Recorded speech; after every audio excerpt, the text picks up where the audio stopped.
其实之前在就读硕班期间，我并没有读博班的打算，所以那时候是选择到不同的领域进行一些相关的实习。像我曾经有到公关公司，然后有到银行的理专部门去从事相关的实习工作，但后来发现其实那些并不是我想要的，所以后来在硕二的时候撰写论文的过程中，发现自己对做研究有相当的兴趣。那时候也在指导教授的鼓励之下，就决定说，自己有这个能力有这个勇气可以到博班就读，因此开启了我是就读博班的动机。我自己是从大学一路念硕班，然后就直接进博士班的应届毕业生。我自己当时最开始会想要念博士班的初衷，是因为我大四的时候去找了系上的老师当研究助理，然后我当时的工作主要就是在读 paper 以及想一些新的研究方向。而后在某一天，我们老师就突然就问我说，他觉得我看起来很适合读博士班，是不是有兴趣可以往这个方向前进？而我当时其实非常不知道博士班在做什么，也因此我硕班的期间其实花了2年左右的时间在想，说我到底适不适合念博士班，包含我就开始做研究，以及参加研讨会，然后读更多的 paper， 然后感受到自己对这方面是蛮有兴趣的之后，因此我就决定来念博士班。我以前在金融业工作，做的是金融科技相关的工作。然后因为工作的关系，我其实接触到蛮多，包括在公司里面的博士，以及就是产学合作的教授们。我会觉得，其实不管是在公司里面的博士，或者是产学合作接触到的教授，他们的地位在业界里面都是比较高的。像以我的主管、以我的同事，还有我的老板来说，他们都还蛮吃学者给的建议的这一套，所以我会觉得，与其在业界里面慢慢的往上，然后慢慢的当一个小螺丝钉，还不如就是回到学术界里面，努力耕耘，然后成为一个优秀的学者。成为了一个优秀的学者了之后，其实不管是未来要回到业界，或者是在学界，也不会跟业界脱节太多。那对于未来的一个发展的弹性，其实是相当大的。因为本身在医院的财务部门服务，然后医院里面的医生基本上拥有博士的比例非常的高，然后所以我的主管自然而然也希望说我们财务部门，因为说真的，现在财务部门里面拥有博士学位的人相对来说比较稀少，因为基本上博士都是在不管是在教学，都是通常在学校教书，所以他说如果你拥有这个博士学位的话，不管对于自己的职业发展或者是未来另外有规划的话，都是一个非常好的一个选择，所以就是我主管是蛮鼓励我去做这样的挑战。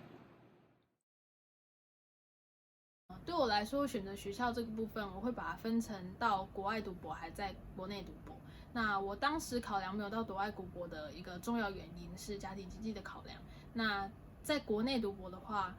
我相信大家第一个想到一定是台大财经。那除此之外，现在台大又有提供很丰富的奖学金，因此这对我来说吸引力又更大。那另外一个因素则是，我相信能够到台大念书的同学一定都非常优秀。那尤其是在学术领域，就是优秀的同学彼此之间想法，我相信能够激荡出更棒的火花。所以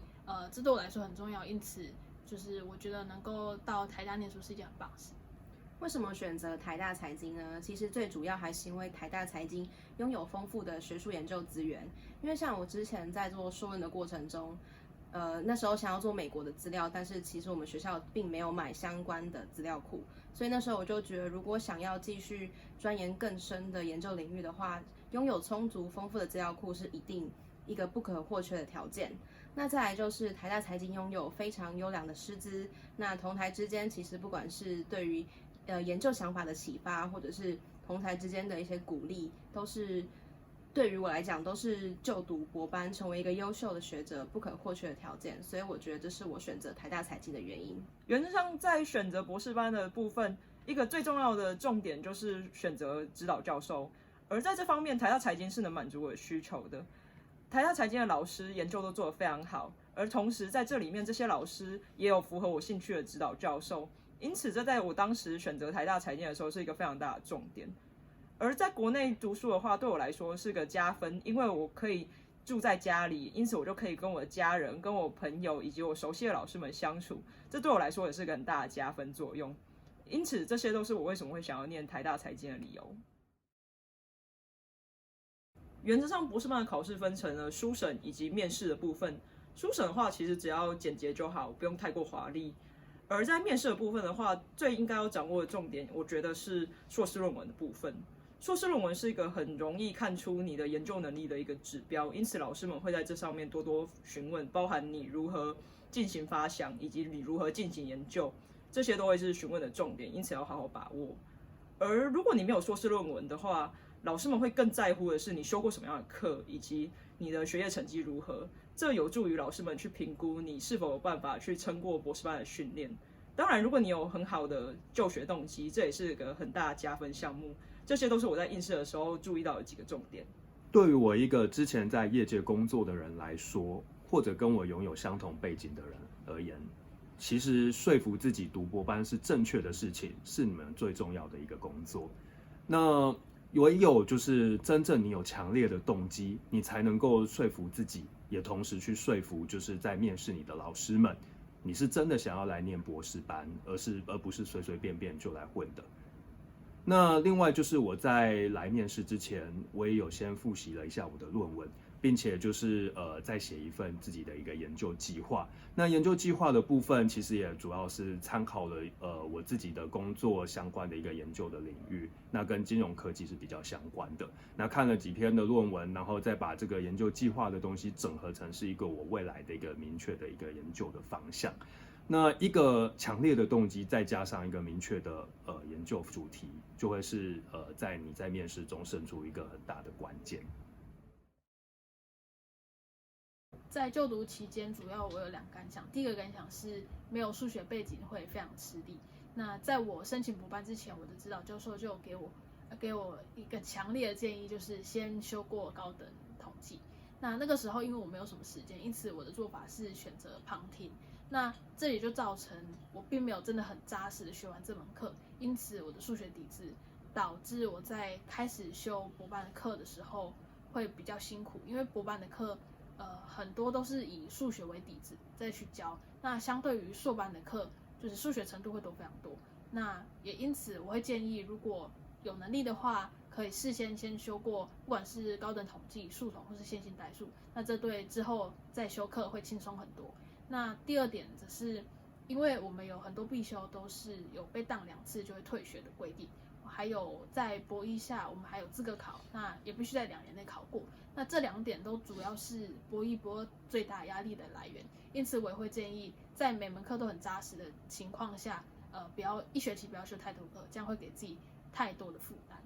来到了博士班之后，我有2个比较主要的感想。那第一个是和老师之间的一个关系进入了一个不同的层次。以往在硕班或者学士的时候，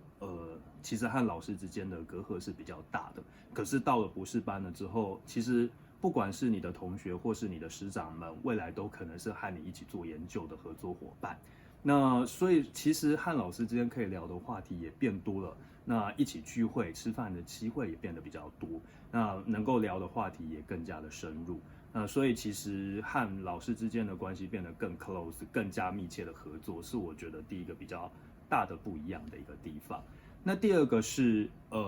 其实以往在业界的时候，我觉得做事情大多都是做好上面交办好的工作，那对于自我的成长这件事情并没有那么大的一个进展。可是到了博士班之后，你做的一个研究也是你自己有兴趣的，读的书也是为了你自己而读，那做出来的一些成果，会反映在你自己的一个成长上面。那这个自我成长，其实对于未来你想要就是发展，不管你是在学术上或者在业界发展等等都好。